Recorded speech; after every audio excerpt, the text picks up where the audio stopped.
Баршаңызға қайырлы күн достар. Бүгінгі таңда хит болып жатқан осындай холост фотофонын өзіміз қарапайым түрде қолдан жасауды үйренетін боламыз. Ол үшін ең алдымен менің каналыма тіркеліп қоюды ұмытпаңыздар.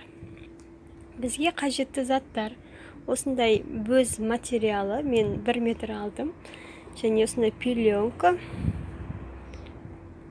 эмаль краска, иісі шықпайтын, және ПВА клей, колер краскасының сары және қара түстері, щетка, және осындай 2 ыдыс және кәдімгі салафан мешок қажет болады.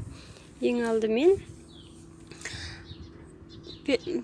пленкамызды өзіміз бояйтын тақтайдың үстіне мен столға боядым. Жақсылап жауып аламыз. Бұл бізде астындағы тақтайды бүлдірмеу үшін қажет болады. Осылай барлығын, сіздерде бір тұтас пленка болса, соны жайсаңыздар болады. Осылай барлығын жайып алдық. Енді үстіне қажет матамызды жаямыз. Мен бөз материалын пайдаландым, оны жақсылап тегістеп, бірінші ПВА клейімізді барлығына жағып шығатын боламыз. Осылай жағып шығамыз. Осылай барлығына жағып шығатын боламыз. ПВА клей тез кебеді. Міне барлығы жағылды. Енді эмаль краскамызды алып, бірінші слойды барлығына бір тұтас етіп жағып шығатын боламыз. Әр қайсысын кептіріп алып жағасыздар. Осылай бір тегіс етіп, барлығын бір слой жүргізіп алатын боламыз. Не бір слойды жүргізіп алдық.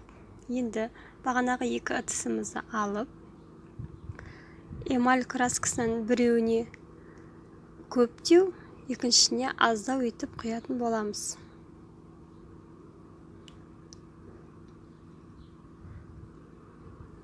Көп құйылған краскамызге қара цветті колерді сері түс шығару үшін, сұр дейма, көбісінде сондай түсті шығарамыз. Енді аз құйылғанына сары түсті колерді құйып, сарғыш цвет шығаратын боламыз.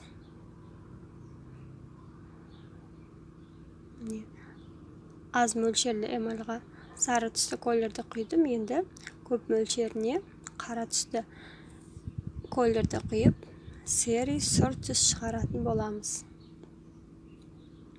Осылай араластырып шығатын боламыз. Енді ақ түсті эмалімізді матамыздың қақ ортасына щетканың көмегімен құйып аламыз, және оның жиегіне сары түсті бояуымызды құямыз. Айналдыра оның жиегіне сері түсті бояуымызды құйып, барлығын араластырып, щетканың көмегімен бояп шығамыз. Менде ол видеоға түспей қалыпты. Міне осылай бояп шыққаннан кейін қарапайым салафанымызды алып, оны умаждап, кеппей тұрып, осылай бетіне бастырып, көтеріп, осылай әдемі фон шығаратын боламыз.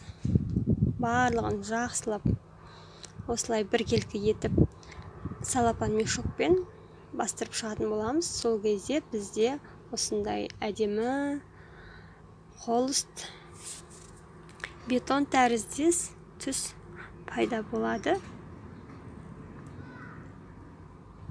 Енді матамыздың боялмаған артық жерлерін тегістеп қиып тастайтын боламыз.